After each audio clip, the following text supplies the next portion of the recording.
espírito transfere a carga tóxica para o corpo físico, que atua como uma espécie de pano que absorve a sujeira. Esta sujeira é a que provoca a doença ao nível físico, porém contribui para limpar os corpos mais sutis, como se tratasse de um sistema de drenagem. Também há espíritos que escolhem utilizar a doença nesta sua vertente de sistema de drenagem de venenos na parte final da sua vida. Quer dizer que ainda não tinham sofrido nenhuma doença grave durante a vida. E quando se aproxima o momento do desencarne, uma vez que já não vão utilizar mais esse corpo, aproveitam para transferir para ele uma parte da carga de venenos psíquicos que acumularam nos corpos mais sutis e assim se limpam.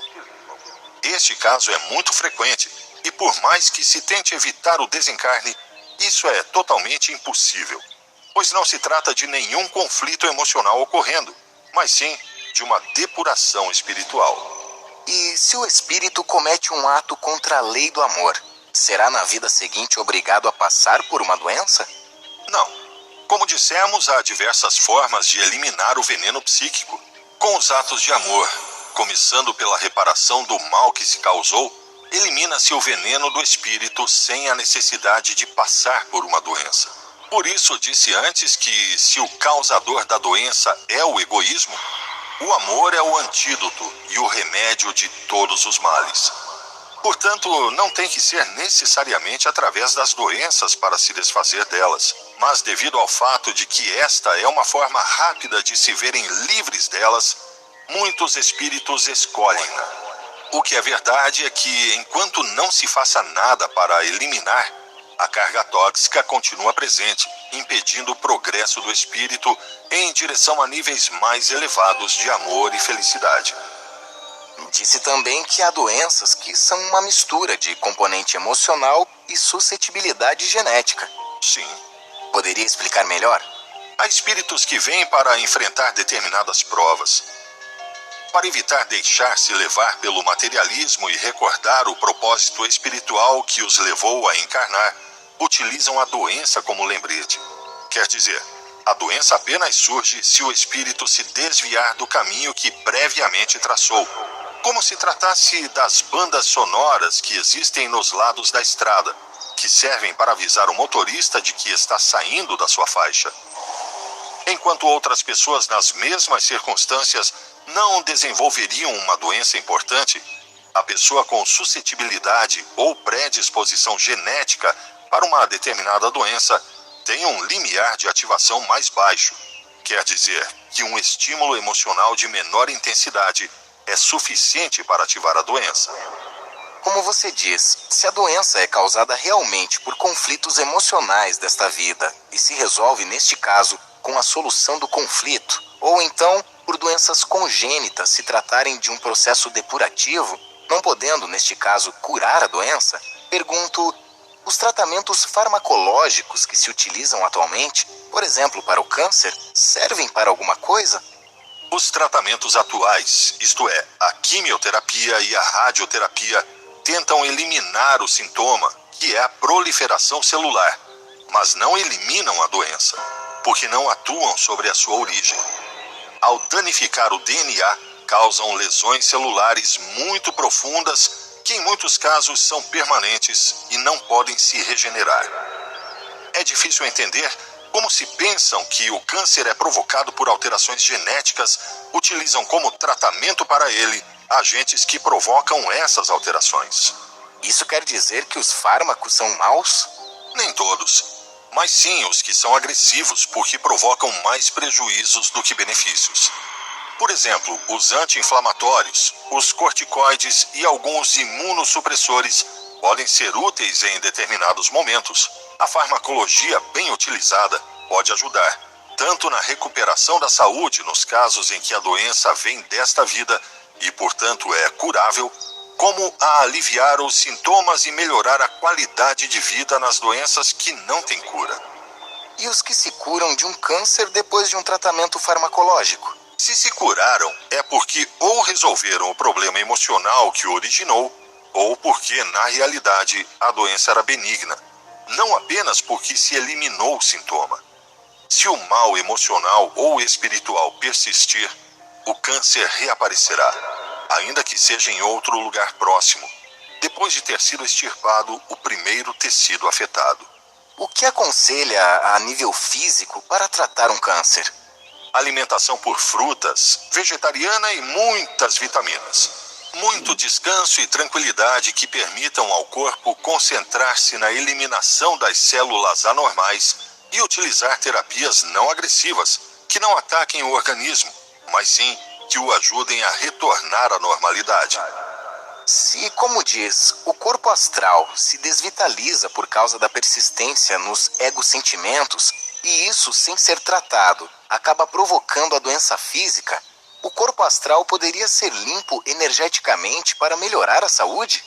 Sim, através da realização de determinados exercícios, como por exemplo yoga, mediante o aporte energético canalizado por outra pessoa, o Reiki, ou de algum aparelho emissor de bioenergia, podem-se drenar os fluidos ruins e fazer entrar energia vitalizada. O tratamento energético atua terapeuticamente sobre o corpo energético, contribui para a restauração do fluxo energético através da drenagem da energia esgotada e a entrega de energia renovada por zonas.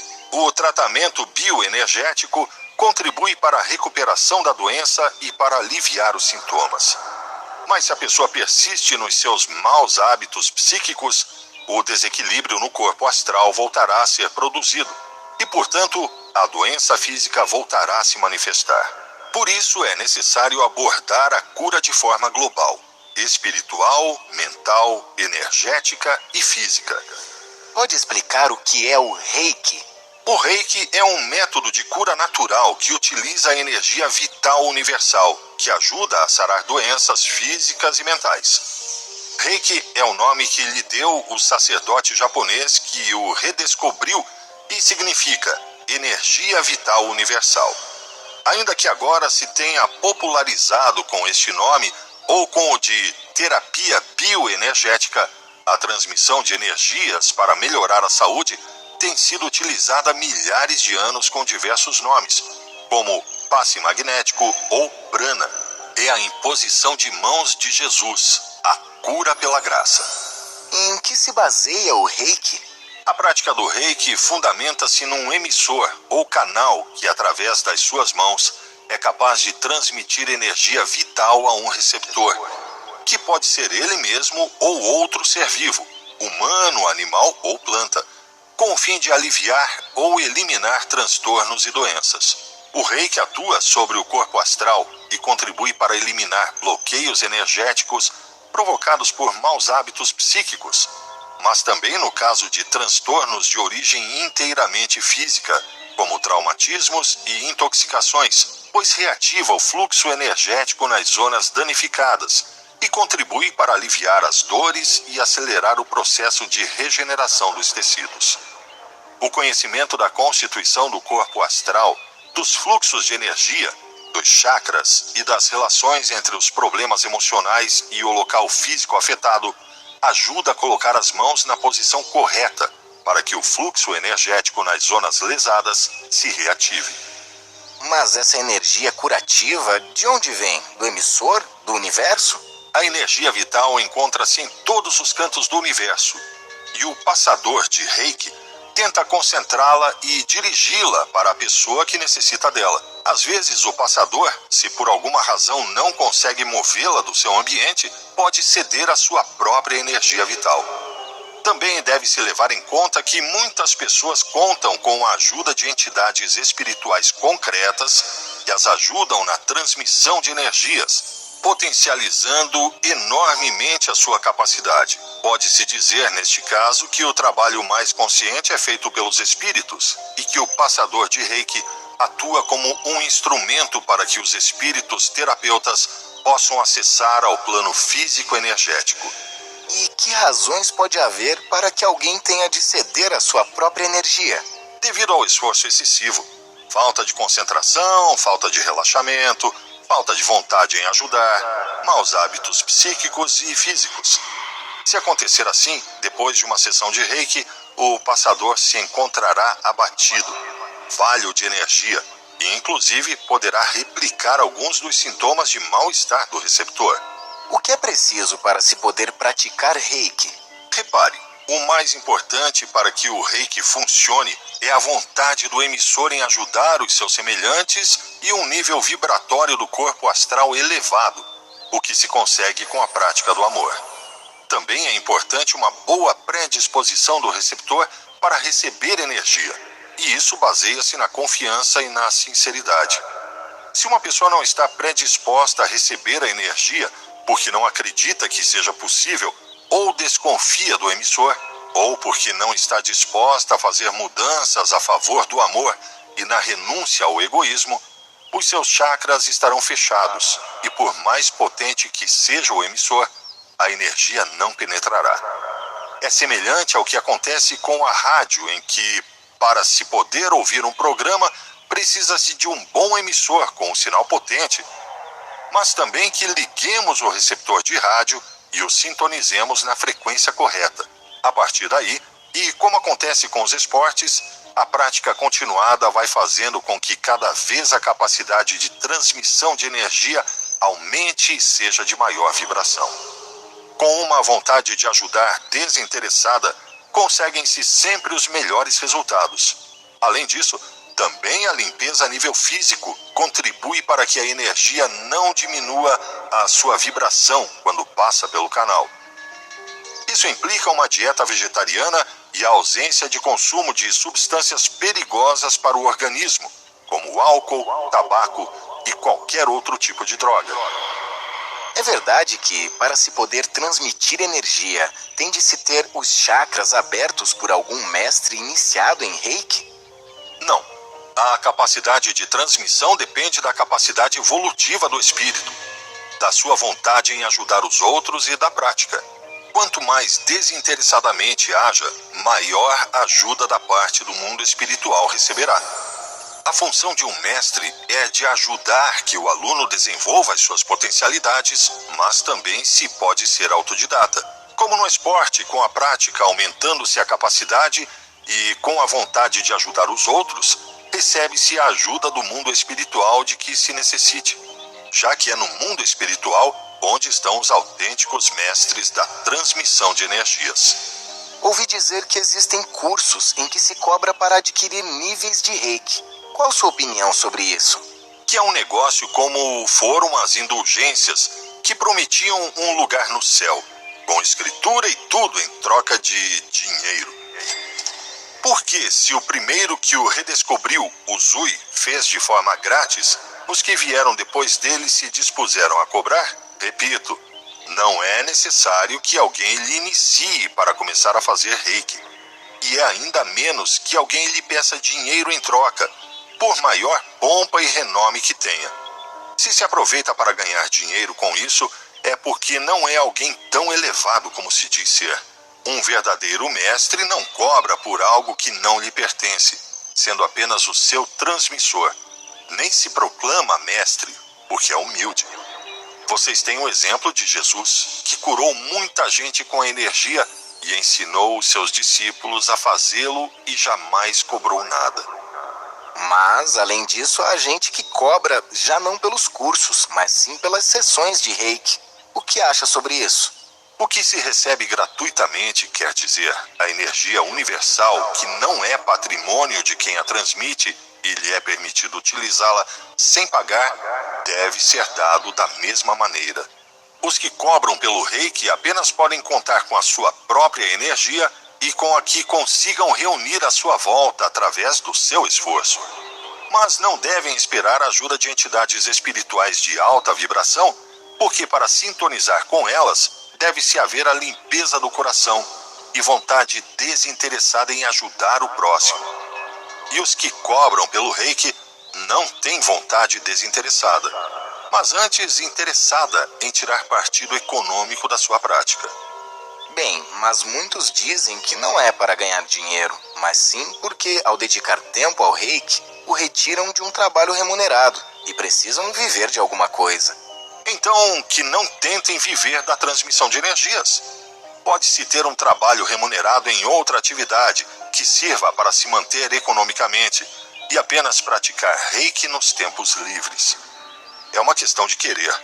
Mas além disso, acontece que muitos dos que cobram pelo reiki não procuram apenas o sustento, mas sim enriquecer à sua custa, porque cobram um valor que, mais que limpar a aura, limpam o bolso aos ingênuos que caem nas suas mãos. Como o próprio Jesus disse: dai a Deus o que é de Deus, e a César o que é de César.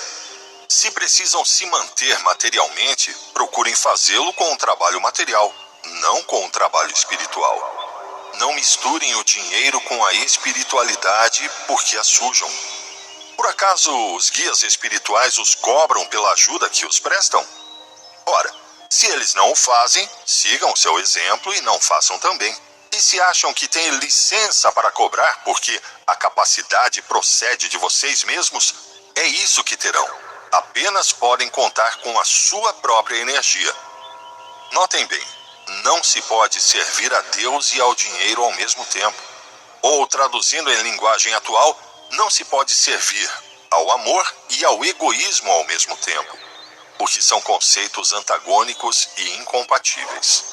Também há outros que dizem que se trata de uma permuta, e em troca de se receber energia tem que se dar alguma coisa, seja dinheiro ou outra coisa. Então são pessoas que não conhecem ou não querem conhecer o amor incondicional, o dar em troca de nada. Não são bons exemplos a serem seguidos, ainda que procurem se revestir externamente de aparência espiritual. Se este tipo de coisas foram levadas em conta, ao final, com o movimento de ressurgimento espiritual, acontecerá o mesmo que aconteceu com o cristianismo, em que alguns se intitularam como mestres dos outros e começaram a controlar e a manipular os ensinamentos para satisfazer as suas ânsias de riqueza e poder. Mas então o reiki pago funciona ou não? Pode funcionar, mas os resultados conseguidos serão sempre muito mais pobres do que com o reiki gratuito. Depende da vontade em ajudar. Na maioria, haverá uma mistura de sentimentos, vontade de ajudar os outros e de egoísmo ao querer fazê-lo em troca de alguma coisa. O que se ganha de bom pelo sentimento perde-se pelo interesse. Tenha como certa uma coisa: o egoísmo não é curativo, porque procura receber em vez de dar. As pessoas entregues ao egoísmo não podem ajudar os outros simplesmente porque não querem. Analisem se o que fazem é para ajudar os outros ou unicamente se querem servir aos outros para engrandecer a si mesmos ou para resolver as suas necessidades ou expectativas materiais. Por que acham que Jesus era tão bom passador de energia e podia conseguir resultados tão formidavelmente potentes e rápidos que foram considerados milagres? Porque era um espírito que tinha conseguido sentir o amor incondicional. E a manifestação desse amor no plano energético é energia de alta vibração, que tem o poder de curar as feridas físicas e espirituais. Muitos gostariam de poder chegar a fazer o que Jesus fez, mas falta-lhes o essencial: amar incondicionalmente, renunciar ao egoísmo, à vaidade, ao orgulho, à soberba. Querem fazer o que Jesus fazia? Então deixem de passar o prato da coleta cada vez que façam alguma coisa pelos outros. Se Jesus tivesse cobrado por fazer o que fazia, simplesmente não teria podido fazer, porque nem teria sido um ser elevado e nem teria tido assistência de espíritos elevados. Alguma consideração final a respeito da doença e do seu significado? Sim, que a doença não é nem uma fatalidade do destino, nem um castigo de Deus, mas sim uma ferramenta de crescimento espiritual. As doenças adquiridas nesta vida surgem como consequência de não se saber ou não se querer assumir as provas que foram selecionadas para serem vividas nesta encarnação, ou porque se reprimiu o interior espiritual, ao não se agir nem viver de acordo com os sentimentos. Neste caso, a doença física atua como um alarme da doença interior, que pretende nos motivar a mudar. No caso de doenças congênitas ou kármicas, a sua origem encontra-se nos atos que realizamos em outras vidas. São provas para pagar dívidas acumuladas, num processo através do qual o espírito transfere para o corpo os venenos psíquicos que o impedem de se elevar a um nível mais elevado de evolução espiritual.